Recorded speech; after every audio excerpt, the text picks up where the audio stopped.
علماء حق اہل سنت نحمدہ ونصلی ونسلم علی رسولہ الکریم اما بعد اعوذ باللہ من الشیطان الرجیم بسم اللہ الرحمن الرحیم والذی جاء بالصدق وصدق بہ اولئک هم المتقون صدق اللہ العظیم وصدق رسولہ النبی الکریم الامین ونحن علی ذالک لمن الشاہدین والشاکرین والحمد للہ رب العالمین ان اللہ وملائکتہ یصلون علی النبی یا ایہا الذین آمنوا صلوا علیہ وسلموا تسلیما الصلاة والسلام علیک یا سیدی یا رسول اللہ وعلی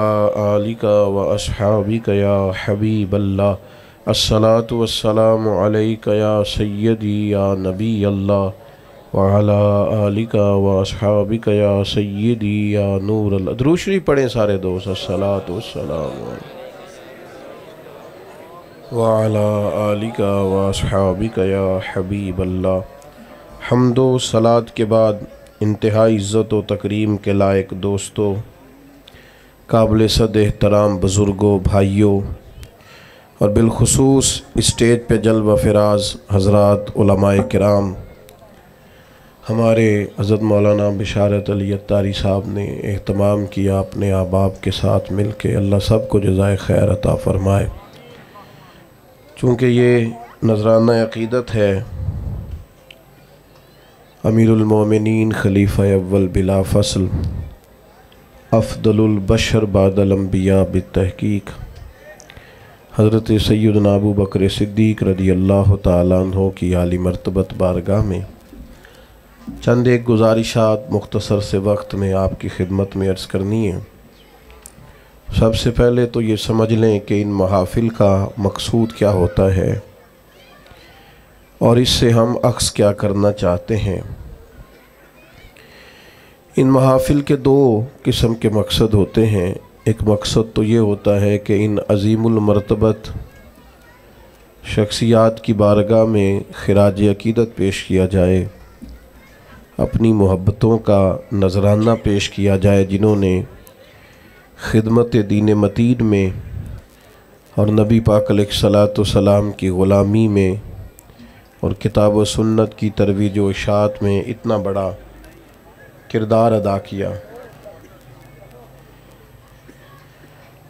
ان لوگوں کی خدمات کو خراج تحسین پیش کیا جائے۔ اور دوسرا اہم اور بڑا اور بنیادی مقصد یہ ہوتا ہے کہ الجھے خیالات، بکھری سوچیں، وسوسوں اندوزیوں اور انتشار کا یہ ماحول، اس میں ان پاک باز لوگوں کی مقدس سیرت مبارکہ کو سن کر، سمجھ کر، سیکھ کر اپنے روزمرہ کے معاملات ترتیب دینے کی کوشش کی جائے، تاکہ جو فکری انتشار امت کے اندر پیدا کرنے کی کوشش کی جا رہی ہے، امت مسلمہ ان نفوس قدسیہ کے ساتھ جڑ کے اپنے آپ کو دامن مصطفیٰ کریم صلی اللہ علیہ وسلم کے ساتھ کامل طور پر وابستہ کر سکے۔ حضرت ابو بکر صدیق رضی اللہ تعالیٰ عنہ ان خوش نصیب لوگوں میں سے ہیں جن کو سب سے پہلے حضور کے دامن پاک سے وابستہ ہونے کی سعادت نصیب ہوئی۔ تین باتیں ان کے تعلق سے میں نے آپ کی خدمت میں عرض کرنی ہے۔ سب سے پہلی بات تو یہ ہے کہ اللہ تعالیٰ نے انہیں انتہائی مضبوط، طاقتور اور توانا ایمان عطا فرمایا۔ قرآن مجید میں اللہ کریم نے فرمایا والذی جاء بالصدق وصدق بہ، ایک وہ شخصیت جو سچ لے کے تشریف لائی اور دوسری وہ جنہوں نے اس کی تصدیق کی۔ اولئک هم المتقون، یہی لوگ پرہیزگار ہیں، یہی لوگ متقی ہیں۔ حضرت مولا علی شیر خدا کرم اللہ تعالی وجہہ الکریم ارشاد فرماتے ہیں کہ یہاں سچ لے کے لانے والی شخصیت نبی پاک علیہ السلام کی ہے اور تصدیق کرنے والی ذات جناب ابوبکر صدیق کی ہے۔ حضرت ابوبکر صدیق رضی اللہ تعالیٰ عنہ نے فوراً اس سچ کی تصدیق کی جو حضور لے کر کے تشریف لائے۔ بہت سارے لوگ ایسے ہوتے ہیں جن کے شعور کی آنکھیں کھل جاتی ہیں، وہ ضمیر کی نہیں کھولتے۔ شعور تو ابو سفیان کا بھی بڑی جلدی بیدار ہو گیا تھا، لیکن بڑی دیر کے بعد جا کے انہوں نے کلمہ پڑھا رضی اللہ تعالی عنہ، بڑی جلدی پہچان گئے چیزوں کو۔ ابو جہل، ابو البختری، عتبہ، عتیبہ، شیبہ، بلکہ اخنس بن شریک سے جب ابو جہل نے کونے میں جا کے پوچھا اور اس نے ابو جہل سے پوچھا کہ تمہاری رائے کیا ہے، تو انہوں نے کہا رائے تو یہی ہے کہ حضور جو فرماتے ہیں حق اور سچ ہے۔ اس کا مطلب ہے شعور کی آنکھیں تو کھل گئی تھیں۔ جب تنہائیوں میں یہ کہا کرتے تھے کہ کریم کی ہر بات سچ ہے، تو شعور تو بیدار ہو گیا تھا، لیکن ضمیر کو دبائے رکھا۔ ماشاءاللہ مفتی صاحب بھی تشریف لے آئے۔ ضمیر کو دبائے رکھا۔ حضرت ابوبکر صدیق رضی اللہ تعالیٰ عنہ کا کمال یہ ہے کہ جب ان کے شعور کی آنکھیں کھلی نہ کہ دین حق اور سچ ہے، پھر انہوں نے کسی اور طرف نہیں دیکھا، فوراً اپنی ضمیر کی آواز پہ لبیک کہا اور نبی پاک کا کلمہ پڑھ لیا۔ یہ بڑی انفرادیت ہے، اس کو سمجھیے گا۔ بہت سارے لوگوں کو شعوری طور پر سمجھ آ جاتی ہے حق اور سچ کیا ہے، لیکن وہ بیچارے ضمیر کو دبائے رکھتے ہیں، اپنے آپ کے ساتھ جنگ کرتے رہتے ہیں، حق کو قبول نہیں کرتے۔ حضرت صدیق اکبر کی زندگی کا یہ پہلا سبق کہ جب کسی کو پتہ چل جائے حق فلاں چیز ہے، تو پھر قرآن مجید کہتا ہے وَلَا تَلْبِسُوا الْحَقَّ بِالْبَاطِلِ وَتَكْتُمُوا الْحَقَّ وَأَنْتُمْ تَعْلَمُونَ۔ حق کو باطل سے نہ ملاؤ اور جان بوجھ کر حق نہ چھپاؤ۔ تم علم رکھتے ہو، جان بوجھ کے چھپا رہے۔ تو جب پتہ چل گیا حق کیا ہے، درست کیا ہے، ٹھیک کیا ہے، پھر اسے قبول کیا جائے، پھر تردد نہ کیا جائے۔ ہمارے ہاں بہت سارے لوگ سمجھتے ہیں دین پر ہی چلنا چاہیے، یہی حق ہے، تو بھائی چلتے کیوں نہیں؟ کتاب و سنت ہی راہ نجات ہے، تو اس پر عمل کیوں نہیں کرتے؟ نبی پاک علیہ السلام کا اسوہ نور اور سیرت مقدسہ ہی صرف اور صرف نجات کی گارنٹی ہے، تو پھر دیر کس بات کی؟ جب شعور بیدار ہو گیا ہے، جب تمہیں سمجھ آ گئی ہے، پھر اپنے ضمیر کو جگاؤ اور فوراً دین کو قبول کرو۔ میں بڑی معذرت سے عرض کروں گا، ڈھیر سارے لوگ ہیں جو گروہ پرست ہیں، حق پرست نہیں، اپنی جماعتوں کے بت پالتے ہیں، تنظیموں کے بت پالتے ہیں، وہ اپنے قبیلے کا بت پالتے ہیں، اپنے علاقے کا بت پالتے ہیں، لسانی اور علاقائی بنیادوں پر تقسیم رہتے ہیں، حق پرست نہیں ہوتے، گروہ پرست ہوتے ہیں۔ میرے گروپ نے جو کہہ دیا ہے وہ اگرچہ غلط بھی ہے، لیکن چونکہ میرے گروپ نے کہا ہے لہذا ہر حال میں اسے سپورٹ کرنا ہے۔ یہ جرت انسان میں ہونی چاہیے کہ وہ حق کو حق کہے، وہ صحیح کو صحیح کہے۔ یہ جرت جناب صدیق اکبر نے پیدا کی، اور بڑے دلیر آدمی تھے حضرت صدیق اکبر، جنہیں پوری طرح سارے معاشرے سے لڑنے کا حوصلہ تھا، گھر میں بھی گھر کے باہر بھی۔ اللہ نے بعد میں توفیق دی، ان کی 4 نسلیں صحابی بنی ہیں، لیکن شروع میں یہ اعلان کرنا، ان کے والد سخت ناراض ہوا کرتے تھے بعض چیزوں سے، اور پھر قبیلے سے عوام لوگوں نے تو سمجھ لیا نیکیاں بھی شاید جمہوری ہوتی ہیں، سارے کریں گے تو میں بھی کروں گا، جی فلانا کام کوئی نہیں کر رہا میں کیوں کروں۔ نیکیاں جمہوری نہیں ہوتی، ملک جمہوری ہے، نیکیاں جمہوری نہیں ہوتی، نیکی تو نیکی ہوتی ہے، کوئی کرے نہ کرے ہم نے کرنی ہے۔ تو حضرت صدیق اکبر کا یہ پہلا اعزاز، اس کو سمجھیں کہ انہوں نے دین حق کو قبول کیا، اور نبی پاک علیہ السلام نے اس بات کو بطور اعزاز کے بیان کیا ہے، بطور فضیلت کے. یہ ان کی انفرادیت کے طور پر نبی پاک نے اس کو بیان کیا ہے. حضور علیہ السلام نے ارشاد فرمایا کہ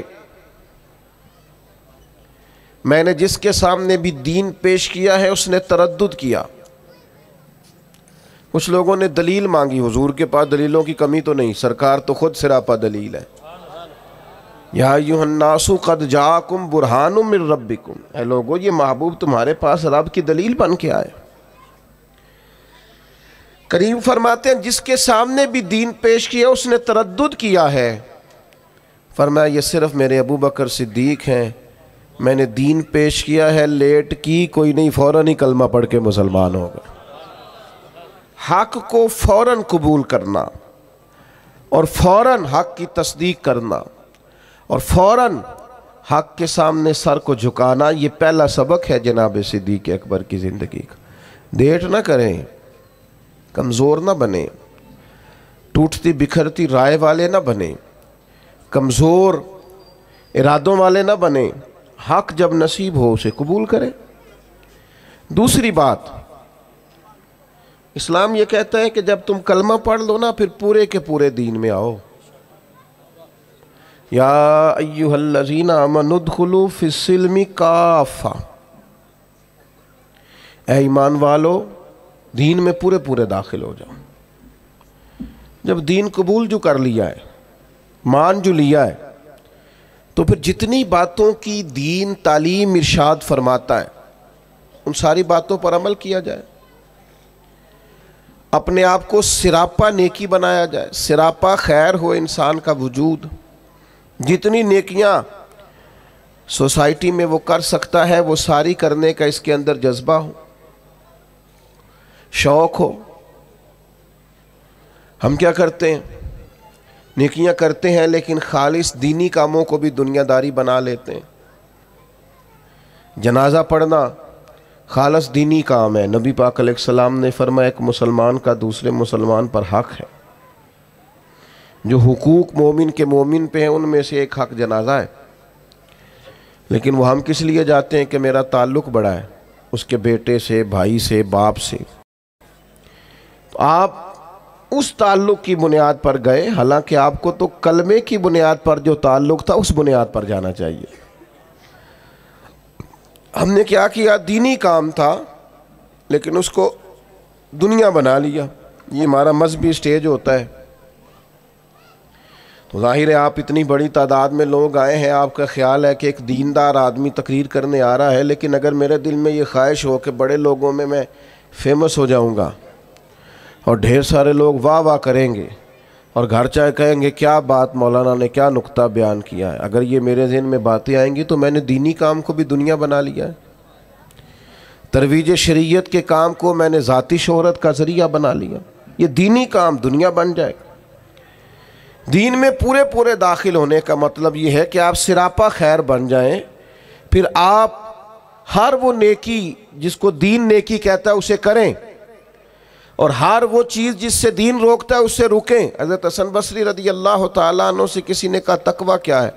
فرمایا جہاں جانے کا رب نے حکم دیا ہے وہاں غیر حاضری نہ کرنا، اور جہاں جانے سے اس نے منع کیا ہے وہاں نظر کبھی نہ آنا. یہ متقی ہونے کی علامت. حضرت صدیق اکبر کا آپ سراپا دیکھیے.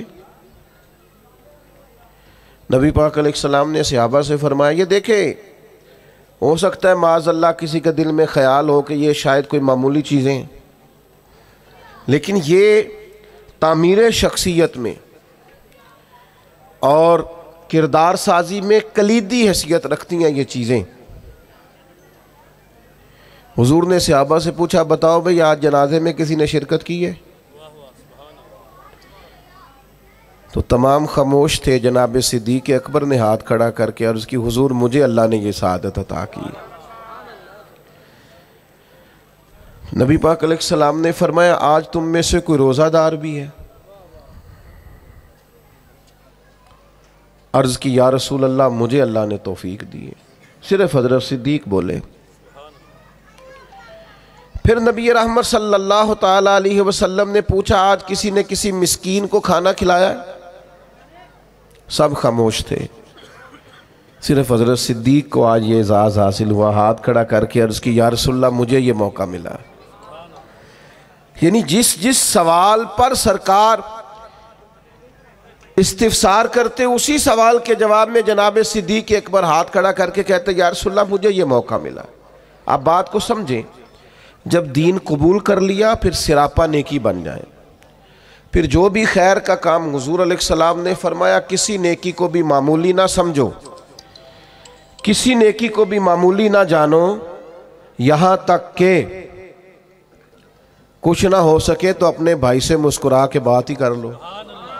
حضرت صدیق اکبر رضی اللہ تعالیٰ عنہ نے دین کے اس فلسفے پر حقیقی طور پر عمل کیا، اور ہر خیر کو، ہر نیکی کو دوڑ دوڑ کے حاصل کیا۔ اسی لیے سرور کائنات علیہ السلام نے فرمایا قیامت کے دن کچھ روزہ دار ہوں گے، انہیں جنت میں ایک روزے داروں کا دروازہ ہے، وہاں سے آواز دی جائے گی روزے داروں ادھر آ جاؤ، اس دروازے سے گزرو۔ ایک دروازہ وہ ہے جہاں سے سخی گزریں گے، ایک وہ ہے جہاں سے مجاہد گزریں گے، ایک وہ ہے جہاں سے حاجی اور مکے اور مدینے کے زائر گزریں گے۔ حضرت صدیق نے عرض کی حضور میں کس دروازے سے گزروں گا؟ فرمایا ابو بکر سارے دروازے منتظر ہوں گے کہ کبھی ابو بکر یہاں سے گزر جائے نا، کبھی یہاں سے گزر جائے نا، کبھی یہاں سے گزر جائے نا۔ کیوں؟ اس لیے کہ ہر نیکی کو پہنچ کے حاصل کیا، ہر خیر کو پہنچ۔ ہم تو ویسے بھی اللہ خیر کرے کو دو ایک نیکیاں کر لیں، وہ گنی ہوئی ہوتی ہیں، ہم نے وہ ساری ہمارے پاس طے ہوتی ہیں، سارا پتہ ہوتا۔ کتنے پیسے پچھلے سال مسجد دیے تھے پورا یاد ہے، اور بھئی جو سارا سال آپ نے اپنی ذات پر لگائے ہیں وہ بھی تو یاد ہونے چاہیے نا۔ نیکیوں کو لوگ گن گن کے شمار کر کے رکھتے ہیں جو بھولنے کی چیز تھی، اور معاذ اللہ جن کمزوریوں کو، غفلتوں کو یاد کرنا تھا انہیں بھول جاتے ہیں۔ تو حضرت صدیق اکبر سراپا نیکی بن گئے، سراپا کلمہ پڑھا تو ان کا وجود سراپا ایمان تھا، سراپا خیر تھا۔ کوئی بھی ایسا کام نہ کریں اس سے محسوس ہو کہ ہم وقت ضائع کرتے ہیں، ہمیں خیر سے وابستگی نہیں ہے۔ جو نیکی ملے فاستبقوا الخیرات، نیکیوں میں آگے بڑھ جاؤ، کوشش کریں کہ جلدی جلدی اپنے لیے خیر جمع کریں۔ لمحات بکھرتے جا رہے ہیں، وقت اپنا دامن چھڑاتا جا رہا ہے، زندگی سمٹ جاتی ہے، اور ہم دیکھتے ہیں کہ جلدی جلدی سکڑ جاتی ہیں چیزیں، اور انسان کے ہاتھ کچھ بھی نہیں آتا۔ تو کوشش کی جائے ہمیشہ خیر جمع کرنے کی، بڑھ چڑھ کے نیکیاں کرنے کی۔ نبی کریم علیہ السلام نے فرمایا جنتیوں کی 360 علامتیں، کسی میں ایک بھی پائے جائے تو جنتی ہے۔ آپ کی توجہ ہے میری بات پر؟ کتنی علامتیں؟ کسی میں اللہ کا ایک دعا مانگنے لگا وہ آمین کہنا ہے۔ اللہ کرے آپ موبائل کم دیکھیں اور میری بات زیادہ سنیں، آمین تو کہہ دیں، دعا میں تو شامل ہو جاؤ یار، دعا مانگی ہے۔ ان 360 یہ ساری وہی نیکیاں ہیں جو پھیلی ہوئی ہیں، خیر کرنا، پیار کرنا، عبادت کرنا، مخلوق کی خدمت میں مشغول رہنا۔ فرمایا جنتیوں کی 360 علامات ہیں، ایک بھی پائی جائے تو بندہ جنتی ہے۔ حضرت صدیق اکبر کا لہجہ ہمیشہ دھیما رہا ہے، بڑے وزادار تھے۔ فوراً عرض کی یا رسول اللہ میرے اندر بھی کو پائی جاتی ہے؟ وہ جو 360 نورانی علامات ہیں جنتیوں کی، تو کریم میرے اندر بھی کو پائی جاتی ہے؟ نبی کریم نے فرمایا آپ کے اندر تو 360 ساری کی ساری پائی جاتی ہیں، ساری۔ انہوں نے سراپا خیر کیا، سراپا۔ ہم بھی بڑے مصروف لوگ ہیں، کوئی پوچھے جناب کی کیا پوزیشن ہے، کہتے ہیں بڑا مصروف ہوں۔ تو اگر پوچھا جائے کتنی دیر مصروف ہے تو کہتے ہیں 6 گھنٹے تو موبائل پہ مصروف ہونا۔ یہ جو راتیں ہیں نا، لمبی راتیں سردیوں کی، یہ تہجد پڑھنے کے دن تھے، اور یہ چھوٹے دن تھے سردیوں کے، یہ روزے رکھنے کے دن تھے۔ لیکن اس کے لیے جو عشاء کے بعد سو جائے، یعنی اگر 7 بجے عشاء پڑھی اور 6:15 فجر پڑھی تو اتنی لمبی رات بنتی ہے 10-11 گھنٹے کی، اور ڈاکٹر کہتے ہیں بڑا بھی زیادہ سوئیں تو 8 گھنٹے کافی ہے، تو 3 گھنٹے تو رات پھر بچ جاتی۔ یہ وقت تھا سحری میں اٹھنے کا، لیکن اس کے لیے جو عشاء کے بعد موبائل کی جان چھوڑے تاکہ سحری میں اٹھ سکوں، جب سوئے گا نہیں تو اٹھے گا کیسے؟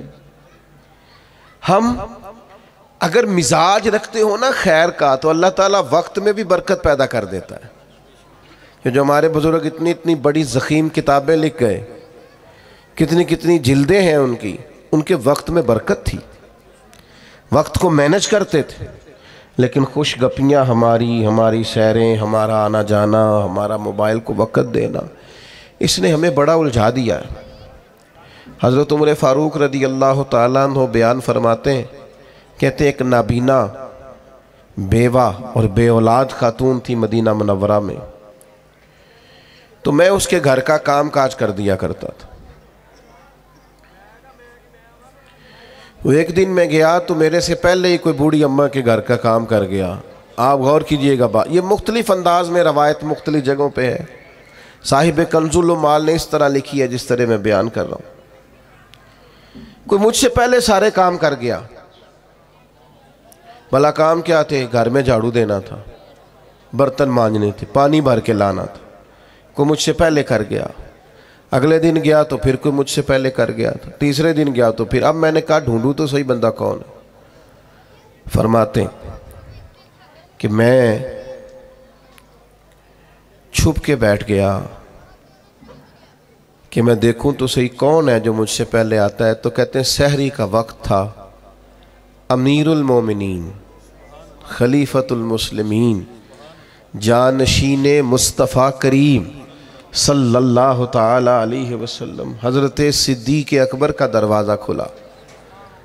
بیاں ہو کس زبان سے مرتبہ صدیق اکبر کا، کہ محبوب خدا محبوب ہے صدیق اکبر کا۔ حضرت ابو بکر صدیق رضی اللہ تعالیٰ عنہ کا دروازہ کھلا، امیر المومنین ہے، عالمی سطح کے کام کرتے، ایک بہت بڑی اسٹیٹ کے سربراہ ہیں، ایک اتنی بڑی اسلامی سلطنت کو لیڈ کرتے ہیں، لیکن اتنے بڑے ہونے کے باوجود یہ ذوق بھی برقرار ہے کہ کسی کے گھر میں جھاڑو دے سکتے ہیں تو دے دیا جائے، کسی شخص کے گھر میں اگر برتن کسی بوڑھی کے مانجنے پڑے تو کر دیا جائے۔ تو فرماتے وہ میں نے دیکھا تو حضرت صدیق اکبر تھے، سراپا خیر تھا ان کا وجود، سراپا خدمت تھا۔ ساری زندگی گزر گئی مذہب پہ بحث کرتے لوگوں کی، اس پر بھی بحث کر لو، اس پر بھی بحث کر لو، اس موضوع پر عمل کب کرنا ہے؟ ساری زندگی ابحاث ہوتی رہیں گی، ساری زندگی صرف یہی مزاج ہوگا کہ دین کا کوئی موضوع ملے چلے علماء کریں گے حقاق حق کے لیے کبھی بات کرنی ہوئی، لیکن عوام کے اندر جو اتنی بحث ہوتی، عمل کب کرنا ہے؟ ساری زندگی صرف ابحاث ہوں گی۔ بھائیو سنو، حضرت صدیق اکبر نے اپنے آپ کو سراپا خیر بنا لیا۔ اور تیسری بات جو آپ کی خدمت میں عرض کرنی ہے وہ یہ ہے کہ حضرت صدیق اکبر کے مزاج میں ڈٹنا تھا، ڈٹ جاتے تھے۔ اس دور کا سب سے بڑا المیہ یہ ہے کہ ہمارے ہاں استقامت نہیں ہے، کچھ دیر کے لیے لوگ کوئی کام کرتے ہیں پھر چھوڑ دیتے ہیں۔ ایک نوجوان مجھ سے کہنے لگا میں بڑے ہی کام کیے ہیں، کسی کام میں بھی کامیاب نہیں ہوا۔ میں نے کہا بس اسی لیے نہیں ہوئے، بڑے نہ کریں آپ کوئی ایک کریں، اس کو صحیح کر کے کریں، استقامت کے ساتھ کریں، روز کریں، پابندی سے کریں، اس پر محنت کریں، جد و جہد کریں۔ پتھر پہ پانی پڑے متصل تو بے شبہ کھس جائے پتھر کی سیل۔ ایک قطرہ قطرہ پانی مستقل پتھر پر گرے تو اس میں بھی سوراخ بن جاتا۔ تو آپ محنت کریں گے تو اللہ تبارک و تعالی اپنے فضل سے نتائج عطا فرمائے گا، لیکن اگر محنت ہی نہیں کر رہے۔ حضرت صدیق اکبر کی طبیعت میں ڈٹنا تھا، انہوں نے کلمہ پڑھا، پھر بڑی آندیاں چلیں، بڑے طوفان آئے، بڑا ٹکراؤ پیدا ہوا، بڑے حالات خراب ہوئے، لیکن حضرت صدیق اکبر ڈٹے رہے۔ حضرت صدیق اکبر نے نبی پاک کا ادب کیا صلی اللہ تعالی علیہ وسلم، تو جناب صدیق نے ڈٹ کے کیا۔ دنیا میں ایک فلسفہ بیان کیا جاتا ہے کہ جو زیادہ قریب رہتا ہے وہ ادب چھوڑ جاتا ہے، اور یہ بات غلط نہیں ہے، ایسا ہوتا ہے۔ جن لوگوں جو زیادہ قریب رہتے ہیں، جو زیادہ جن کو قربت ملتی ہے، کوئی چیز جن کو آسانی سے میسر آ جاتی ہے، وہ اس کی قدر نہیں کرتے۔ ہوتا ہے کہ زیادہ قریب میں رہنے والے لوگ اکثر قدر کر چھوڑ دیتے ہیں، لیکن حضرت صدیق اکبر کا کمال ہے، انہوں نے دنیا کا یہ فلسفہ ہی غلط کر دیا ہے۔ انہوں نے کہا قریب بھی سب سے زیادہ میں رہا ہوں اور احترام بھی سب سے زیادہ میں نے کر کے دکھایا ہے، قرب بھی سب سے زیادہ، ادب بھی۔ سب کوئی باہر سے آتا تھا تو حضرت صدیق اکبر اسے کونے میں لے جاتے تھے، پہلے نبی پاک کا ادب سکھاتے، کہتے یہ بڑی نازک بارگاہ، ادب گاہ ہیست زیر آسماں از عرش نازک تر، نفس گم کردمی آیت جنید و با یزیدی جا۔ کونے میں لے جاتے اور حضور کا ادب سکھاتے، استقامت کے ساتھ خدمت کی، استقامت کے ساتھ دین پر ڈٹے رہے۔ اور جب نبی پاک صلی اللہ تعالی علیہ وسلم کا وصال ظاہری ہوا تو امت پر بڑا کٹھن وقت تھا، کچھ قبائل نے انکار کر دیا معاذ اللہ زکوٰۃ دینے سے، ارتداد کی طرف بڑھنے لگے۔ ایک لشکر سرکار نے روانہ کیا تھا، بعض لوگوں کی رائے ہوئی کہ اس لشکر کو ابھی نہ بھیجا جائے۔ اس وقت جو ڈٹ کر میدان میں کردار ادا کیا ہے وہ سیدنا صدیق اکبر نے کیا ہے۔ میری ایک رائے ہے، میں اکثر کہتا ہوں دوستوں سے کہ یہ جو کامیاب ترین حکومت کی ہے نا حضرت عمر نے، مضبوط ترین خلافت کی ہے، اور بڑا ڈٹ کے انہوں نے کارہائے نمایاں سر انجام دیے، تو اس کے پیچھے بھی کردار سیدنا صدیق اکبر کا ہے۔ انہوں نے فتنوں کا سر کچل کے، اٹھنے والے ہر فتنے کا سر کچل کے ایک مضبوط بنیاد بنا کے سیدنا عمر کو دی تھی۔ اس کا نتیجہ یہ نکلا کہ حضرت عمر کے لیے کام کرنا آسان ہو گیا، مشکلات ان کے لیے نہیں رہیں۔ اور بھائی جان آپ کو اللہ لمبی زندگی، برکت، عزت، صحت والی دے، بیٹھ جائیں آپ، کتنے آپ پیارے لوگ ہیں۔ اب تو تقریر ختم ہونے لگی، بس میں اللہ تعالیٰ آپ کو سلامت رکھے، میری کچھ طبیعت بھی ٹھیک نہیں ہے اور سفر بھی لمبا کیا ہے، بات بھی میری مکمل ہو گئی اب ماشاءاللہ، لیکن ہمارے بھائی نے بھی بڑا زور لگایا، تو باقی ہمارے جو نعت شریف پڑھنے والے تو انہوں نے بھی آپ سے عرض کی کہ آپ بیٹھ جائیں، لیکن میں محسوس کرتا ہوں آپ میں کافی استقامت ہے، آپ نے بھی جو کہہ لیا ڈٹ گئے۔ اللہ تعالیٰ سب کو جزائے خیر دے، ہم سب کے حال پہ رحم فرمائے۔ اب 2-4 منٹ دے تاکہ بات مکمل ہو سکے۔ حضرت سیدنا صدیق اکبر رضی اللہ تعالی عنہ نے جو استقامت دکھائی، استقامت، فوراً لوگ ہتھیار ڈال دیتے ہیں۔ دین کے معاملے میں ڈٹنا سیکھیں، سارے بچے مخالف ہو بھی گئے ہیں تو کوئی حرج نہیں، آپ کھڑے تو ہوں، برادری ساری اگر مخالف ہو بھی گئی ہے تو کوئی مسئلہ نہیں، دین کے لیے ڈٹے تو صحیح، آپ سٹینڈ تو لیں، اگر آپ ڈٹیں گے تو اللہ مدد کرے گا۔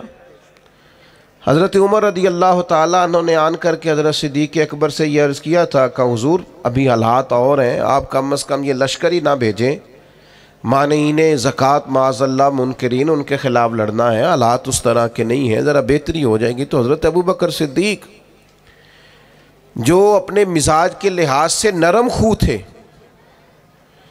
انہوں نے حضرت عمر سے کہا تمہیں تمہاری ماں روئے، تم مجھے یہ مشورہ دے رہے ہو کہ وہ لشکر روک دوں جسے سرکار نے روانہ کیا ہے؟